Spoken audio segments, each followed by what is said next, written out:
మాలల ఐక్యతను దెబ్బతీసేందుకు గోనె ప్రకాశ్రావు కుట్రలు చేస్తున్నారన్నారు తెలంగాణ మాల సంఘం అధ్యక్షుడు డానియల్. పెద్దపల్లి జిల్లా గోదార్కని ప్రెస్ క్లబ్లో రాష్ట్ర మాల సంఘ నేతలతో ఆయన సమావేశమయ్యారు. 30 ఏళ్లుగా చిన్న భిన్నమైన మాలలను ఒక తాటిపైకి తీసుకురావడానికి చెన్నూరు ఎమ్మెల్యే వివేక్ వెంకటస్వామి తీవ్రంగా శ్రమిస్తున్నారన్నారు. మాలల కోసం పోరాడుతున్న ఎమ్మెల్యే వివేక్ పై అనుచిత వ్యాఖ్యలు చేయడం సరికాదన్నారు. 60 ఏళ్ల రాజకీయ చరిత్రన్న కాకా కుటుంబంపై ఇష్టం వచ్చినట్లు మాట్లాడుతున్న గోనె ప్రకాష్ తన తీరు మార్చుకోవాలన్నారు నేతలు.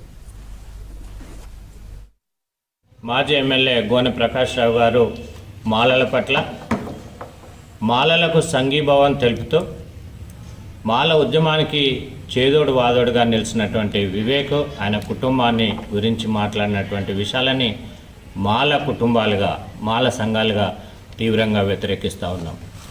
మాలలు ఒక తాటి మీదకి రావడానికి వివేక్ కుటుంబం చేసినటువంటి విషయాన్ని మేము మర్చిపోవటం లేదు.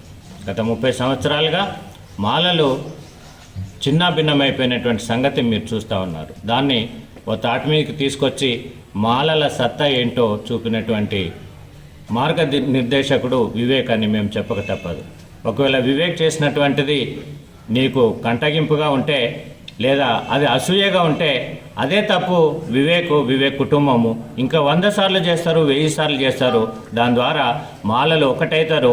రానున్నటువంటి కాలంలో రాజ్యాధికార దిశగా ఎవరైతే బీసీలు ఈడబ్ల్యూఎస్ ద్వారా బీసీలు వెనుకబాటుకు గురవుతున్నారో, అట్లాగే ఎస్సీ ఎస్టీలు ఈడబ్ల్యూఎస్ ద్వారా నష్టపోతున్నారో, అట్లాగే ముఖ్యంగా మాదిగ సోదరులు తెలుసుకోవాల్సినటువంటి సందర్భం ఏంటంటే 32% ఉన్నటువంటి మాదిగ 59 కులాలకు సంబంధించినటువంటిది భారతదేశంలో ఉన్నటువంటి మొత్తం ఎస్సీ ఎస్టీలకు సంబంధించినటువంటిది.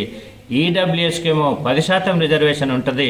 మొత్తము 59 కులాలకు సంబంధించి 10% ఉంటుంది.